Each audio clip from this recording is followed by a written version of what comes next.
Hi friends, మనం వచ్చేసి ఇప్పుడు కండలగట్టుకి వెళ్తున్నాము. ఫస్ట్ డే లోనావాలలో ఏ ప్లేస్కి వెళ్ళాలి, ఎలా వెళ్ళాలని ప్రతి ఒక్కటి వీడియోలో నేను డీటెయిల్గా ఎక్స్ప్లెయిన్ చేస్తాను. వీడియో స్కిప్ చేయకుండా ఎండ్ వరకు చూడండి.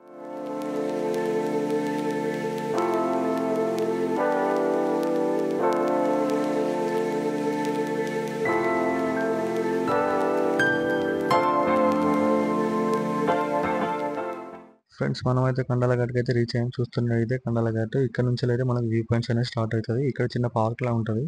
ఆ పార్క్లో అక్కడికి వెళ్ళి మనం వ్యూ పాయింట్స్ మొత్తం చూడొచ్చు. అండ్ అలానే ఇక్కడ డౌన్ ఉంది కదా, ఆంచెల్ ముందుకు వెళ్తే మనకు అక్కడ క్రాసింగ్ ఉంటుంది. ఆంచెల్ కూడా మనం మొత్తం వ్యూ పాయింట్ అనేది చూడొచ్చు. అలానే ఇక్కడ ఏంటంటే మాకు ఫుల్ వర్షం ఉంది. మేము వచ్చినప్పుడు ఫుల్ వర్షం ఫాగ్తో ఉన్న వల్ల మాకు అంత డీటెయిల్గా కనిపించలేదు. సో మీరు కూడా వర్షాకాలం వచ్చినా కూడా కొంచెం ఫాగ్ లేనప్పుడు బయటికి వెళ్తే బెటర్. సో మేము వచ్చినప్పుడు అయితే 1 వీక్ నుంచి వెళ్ళి కంటిన్యూస్ వర్షం ఉంది. సో దానివల్ల ఫుల్ ఫాగ్ ఇక్కడ. సో మాకైతే అంతా అయితే ఏం కనిపించలేదు. మీకు కూడా ఇక్కడ కెమెరాలో మీకు క్లియర్గా కనిపిస్తుందో లేదో నాకైతే అర్థం కావట్లేదు. సో మనకి ఇంకో మ్యాటర్ ఏంటంటే, మనము లోనావాలలో చూడాల్సిన ప్లేసెస్ ఏంటి, ఫస్ట్ డే ఎలా ప్లాన్ చేసుకోవాలి. ఫస్ట్ డే వచ్చేసి ఫస్ట్ మేము ఒక ఆటో రెంట్ తీసుకున్నాము. ఇక్కడ ఆటో రెంట్స్ ఉంటాయి, డైలీ చేంజ్ అవుతుంటుంది రెంట్ అనేది. సో మేము వచ్చినప్పుడు వీక్ డేస్లో వచ్చాము కాబట్టి మాకైతే పర్ డే 1500 తీసుకున్నారు. 24 అవర్స్. 24 అవర్స్ అంటే 24/7 మనతో ఉండరు, 12 అవర్స్ దాకా ఉంటారు. మన నైట్ వరకు, మనం మార్నింగ్ బుక్ చేసుకున్న నైట్ వరకు మనతో ఉంటారు. తర్వాత ఏంటంటే మేము ఫస్ట్ వచ్చేసి మేము టైర్ పాయింట్కి వెళ్ళాము. టైర్ పాయింట్, అలానే బూషి డ్యాము, అలానే లోనావాల లేకు. సో ఇవి 3 ఒకటే రూట్లో ఉంటాయి. సో అందుకనే మేము ఫస్ట్ టైర్ పాయింట్కి వెళ్ళాము, ఆన్చెల్లి లోనావాల లేక్ వెళ్ళాము, తర్వాత బూషి డ్యామ్కి వెళ్ళాము. ఆన్చెల్లి మేము మళ్ళీ కండాలగట్టుకి వచ్చాము. సో ఇది మనం ఫస్ట్ డే ప్లాన్ చేసుకోవాల్సింది. సో చూస్తున్నారా, ఇది వ్యూ పాయింట్ కండాలగట్టుది. ఇక్కడ నుంచి వెళ్ళి మనం అక్కడ పార్క్కి వెళ్తే ఇంకా అక్కడ నుంచి వెళ్ళి కూడా మనకి వ్యూ పాయింట్ అనేది కనిపిస్తుంది. చూస్తున్నారు ఎంత బాగుందో. ఇక్కడ వేరే ఉన్నది, ఇక్కడ ట్రాఫిక్ కూడా చాలా ఉన్నది.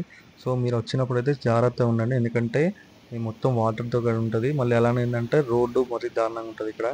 సో మీరు జాగ్రత్తగా ఉండడం బెటరు.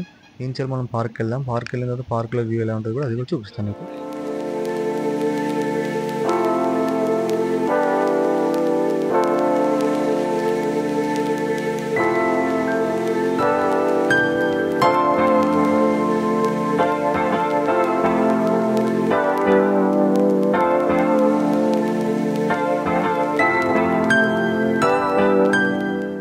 ఫ్రెండ్స్, ఇదే నేను చెప్పిన పార్కు. చెప్పాను కదా ఫస్ట్ స్టార్టింగ్లో పార్క్ ఉంటుందని, ఇక్కడ నుంచి వ్యూ పాయింట్ చూడొచ్చని. ఇదే వ్యూ పాయింట్.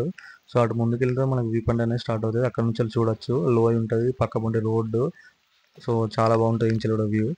సో మనమైతే వచ్చేసాం వ్యూ పాయింట్ దగ్గరికి. ఇంచెల్ అటు మనం పైకి ఎక్కాలి, అక్కడ ఉంది కదా, అక్కడ నుంచి చూడాలి. ఇక్కడ సెక్యూరిటీ కోసం అని అక్కడ చిన్న ఇనుప రాడ్లతో ఒక చిన్న జాలీలా పెట్టారు. సో అటు మనం వెళ్ళకూడదని, ఎందుకంటే మొత్తం లోయలా ఉంటుంది. చూస్తున్నారు కదా ఫ్రెండ్స్, అక్కడ కింద రోడ్డు మొత్తం ఫాగుతూ ఉంది. సో అందుకనే అయితే నాకైతే కెమెరాలో క్యాప్చర్ అయ్యలేదు. మీకు కనిపిస్తుందో లేదో నాకు అర్థం కావట్లేదు. సో చూస్తున్నారు కదా ఎలా ఉంది అన్నది ఇక్కడ లొకేషన్. ఇక్కడ మాత్రం ఈ ఫుల్ వర్షం. వర్షంలో కూడా ఇంతమంది ఉన్నారు, చూస్తున్నారు కదా. మళ్ళీ కాసేపు ఇక్కడ మేము కోతులతో ఆడుకున్నాము. సో ఇది ఫ్రెండ్స్ లొకేషన్ ఎలా ఉంది, బాగుందా? నాకైతే చాలా నచ్చింది ఇది కూడా ప్లేస్. అండ్ ఇంకోటి ఏంటంటే, ఇక్కడ పక్కనే మనకి లేక్ ఉంటుంది, కండాల లేక్ అని. అక్కడ లోనావాల లేక్ ఎట్లనో ఇక్కడ కండాల లేక్ అని ఉంటుంది. సో అక్కడ కూడా విజిట్ చేయండి. మేము వెళ్ళినప్పుడు క్లోజ్ చేసింది, సో అందుకని వెళ్ళిపోయాము. సో మేము అంతా అయిపోయిన తర్వాత మేము వ్యాక్స్ మ్యూజియం దగ్గరికి వచ్చాము. ఇది కూడా మేము మళ్ళీ రిటర్న్ వెళ్ళేటప్పుడు దారిలో కలుస్తుంది, ఐ మీన్ కనిపిస్తుంది. సో ఇది కూడా విజిట్ చేయండి టైం ఉంటే. సో మేమైతే అవన్నీ విజిట్ చేసుకొని అయితే మేము మా రూమ్ దగ్గరికి వచ్చేసాము. చూస్తున్నాను ఫ్రెండ్స్, మేము ఉండేది ఇక్కడనే. మేము ముందుకు వెళ్తే అక్కడ చిన్న రూమ్ తీసుకున్నాము. ఇక్కడ ఇదే ఫ్రెండ్స్ మేము ఉన్నది, మీకు ఇక్కడ కనిపిస్తుంది కదా, అది మేము ఉన్న హోటల్. సో మేము ఫుల్ తిరిగి వచ్చాము. మాకు మార్నింగ్ నుంచి ఫుడ్లో ఏం లేదు, తినడానికన్నా ఇక్కడ ఒక దగ్గర ఆగాము.